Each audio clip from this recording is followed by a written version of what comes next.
But let's check in on the Biden investigations. I'm sure we're going to get, the next stop for Jame Comer is going to be investigating the sandbag to see if that was actually a real sandbag. Yeah, exactly. Did you guys talk about that? Did he trip? When did he trip? He tripped yesterday. It was, I think it was after the show yesterday. Yeah, we should just say Joe Biden tripped on a sandbag yesterday, and apparently it seems to be fine. But I'm sure there'll be got a push notification from Truth Social. We'll see about the hearings. We'll see about the hearings in a bit. Meanwhile, there seems to be growing frustration on the right with the failure of House Oversight Committee Chair Jame Comer to find anything in this investigation. And let's be clear. They are looking for a document from Chris Wray, who's the head of the FBI. And the document they're looking for is ostensibly filed by a whistleblower who has ghosted the committee. I know that sounds intriguing. But the document, to be clear, is the rawest of raw intelligence. It is more or less like the functional equivalent of the VAERS system. None of it has been vetted. It is literally as if I were to make a charge, right? You know, Joe Biden's been in the office and stealing, pencils from us and filed it on this specific form with the FBI. They are obligated to keep it. But it is not a document that has been in any way vetted, or to the extent that it has been found to be unsubstantiated. But they're trying to make it about that because they've got nothing. Here's Comer. Let's talk about your call earlier today with the FBI Director Christopher Wray, along with Senator Chuck Grassley. And you have been asking and demanding that they turn over this 1023 form. Director Wray acknowledged that they have it. He would produce it for you in private. Let me ask you about this, because my understanding of a 1023 is pretty simple, is that it is an allegation. You and Senator Grassley believe it's a credible allegation based on the individual whistleblower that brought it to your attention. Okay, I tend to trust you too. However, the question I have is, are we going to start releasing all 1023s publicly?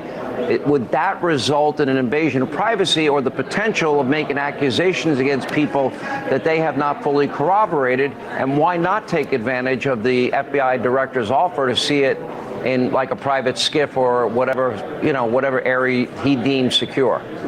Well, to answer that question, Sean, he offered us the opportunity to come look at it in a private ship, but he was going to redact it. My experience with getting documents from the FBI when they're redacted, it's all black lines. They don't show anything. Now, what's fascinating about this is you really got to ask yourself a question. Why is Sean Hannity worried about these 1023 documents setting the precedent here? I mean, Sean Hannity is the most reasonable I have ever heard him ever before. And it suggests to me that there could be a lot of 1023 documents in there. I mean, these are completely unverified reports from really anybody. But they all would deal with, like, things that could be sensitive, like a top government official or something to like that effect. I wonder how many 1023s there are about Donald Trump or Sean Hannity, for that matter. Yeah, if you selectively start releasing certain types of classified documents, but not others, it's for a purpose. And now he's saying, well, I don't want to go in there if any of it's going to be redacted. And of course, this allegation by this whistleblower, where's the whistleblower? Just find your own whistleblower. Here is Chuck Grassley with the same predicament. Bill Hemmer and Dana Perino are asking him like, well, wait, what? And he's just going, it doesn't matter if it's real. There's a writer's strike on. We need material, is what Grassley's saying. We need a MacGuffin. Exactly. For a non-classified document to be held in secret. Senator, how damning is this document to the sitting U.S. president? Well, it's I don't know that, and that's what we need. You've read it. I read it. Let's put it this way: there's accusations in it, but that's it's not for me to make a judgment about whether these accusations are accurate or not.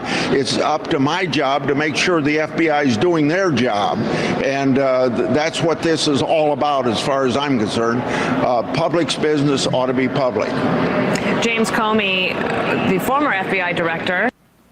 So here's Grassley basically saying that he's seen it, and the accusation could be anything.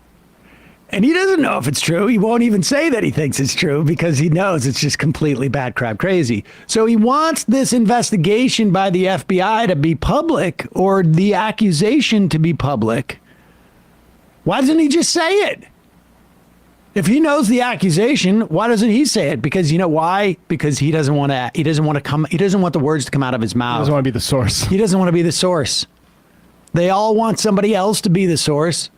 That way, they don't have to touch it. They only have to tout it. They're not accountable for any sort of truth value or lack thereof. And you can tell they're just being the frustration is just massive. When Sean Hannity is saying, like, do you really want to publicize these completely unsubstantiated allegations? Because isn't that going to set a precedent? For me, I'm 100% in favor of it. I want all of them. Yeah, pass a law Release all the 1023s. Pass a law against those redactions too. It's too bad because it's not like a Twitter file situation where you only get to selectively choose what you're going to leak to fashion your narrative.